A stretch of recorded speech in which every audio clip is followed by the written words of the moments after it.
As I give you guys a tour of my bookshelves, I wanted to talk to you guys about why I read exclusively black. Now, when I first started my journey, I was taken in like everybody else by book talk. I was enamored by the Colleen Hoovers, the Frida McFaddens of it all, okay? And I wanted to read all the popular books and just be a part of it. And for me, starting out, it was okay, and at the time I was reading like a book a week, and everything was just, oh, I'm into reading. I used to read a lot when I was younger, but then I lost it somewhere in adulting, and I've just gotten back to it. It's been a little over a year now, but last November I decided for that month that I was going to read only black authors, because I had read Before I Let Go in September, and the scene for Thanksgiving in that book was everything to me. Yasmin's mother, all the family, Milky from Grits, all the family around the table, and the people who work at their restaurant who didn't have any home to go to, all of them just around the table being beautifully black and family was everything to me. And I was like, I enjoyed that so much. I resonate with this so much. I relate to this so much. I see myself in this so much that I yearned for it. And so, because I wanted to plan and get the books, I read Before I Let Go again in November with my sister and sister-in-law. We all three had the book and we were reading it together, and it was everything.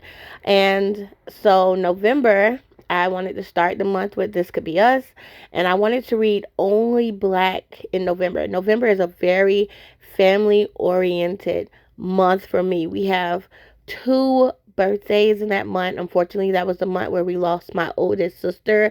Thanksgiving is so important to my mother, and she loves to cook this big meal, and we all get together and we eat and we convene, we come together. And so for November, I wanted to read books where I can see myself and my family in these characters, in these places. And that was very important to me.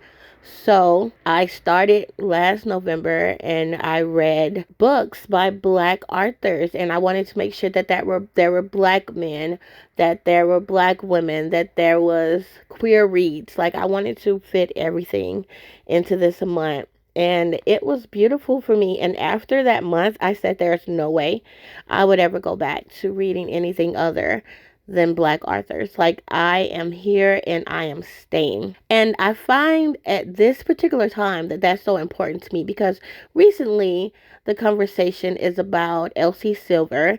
And in her book, she's describing someone of darker skin tone as dirty. And as a white writer, why would she see anything wrong with that? Like, that's what their community has always thought about darker skin, black skin.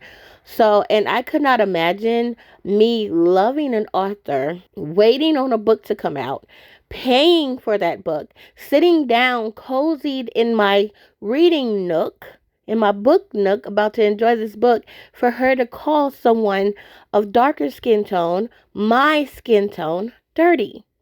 The amount of devastation that you could feel from that is out of control. Like, I literally could not imagine such a thing.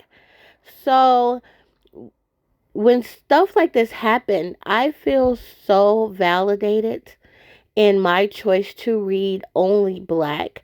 And I'm not saying that to say that in the black community, in the black reading space, we don't have our own problems, but those problems are problems within my community that I can try to make a difference in and be a part of and give a voice to. But when black people speak up against racism and stuff like that, we're most likely ignored. Who cares? Who cares that my feelings are hurt and I've already spent the $19.99 on the new book?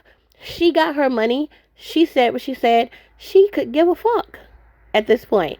So I feel safer reading black because I don't have to research the author to the 10th degree before I read her book to see, oh my God, are there any past racist tweets that's going to come up just a Hastings? Like, it's so much outside of I just read black. If you just read black, there's a comfort and there's a safety in it that I love and I'm okay with, and no one will ever steer me different. Like, I literally own 2 of the Akatar series. I have Fourth Wing. Like, I was really planning to deep dive into all of these very questionable authors before I realized that's not for you. And that is a personal preference for me. This says nothing to people who read everybody, that's fine, but it's not for me. And I sit in that, and I'm happy in that, and I'm safe in that, and I feel loved in that. To read black books and love the descriptors of black women and black men and black children, and know that that's me, that's my nephew, that's my niece, that's my sister. Oh, he's just like my Uncle Joe. Like, to be able to see this in the writing that I read is essential to me. And by starting to read Only Black last November, I realized that's what I was missing. And I knew it was such a big difference because I went from reading maybe 4 books a month to reading 16 and 17 books a month because I was reading things that I truly enjoyed, and I'm getting through these books because, oh my God, I'm having a good time because I see myself in these black people, in these black spaces. And I love that. So that's why I read black, and I will always recommend black, and I'm happy in my black space. And these are my books. And I was doing that to show you guys all of my books that I have. Every book that you've seen is written by a black author. It includes LGBTQIA+.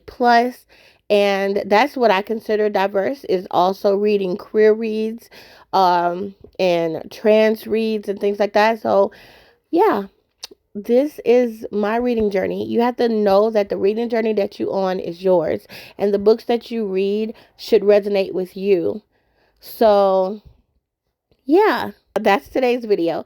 I hope that you guys understood what I was trying to relate in this video, because it's important to me that we read black authors, and it's important to me that we have representation, and it's important to me that we can see ourselves in these books and in these spaces, even in fantasy. Like, I love being able to read a magical black girl or a magical black boy. Like, that is everything. So thanks guys for listening to my spiel. Thanks for watching this video, and I'll see you guys in the next video.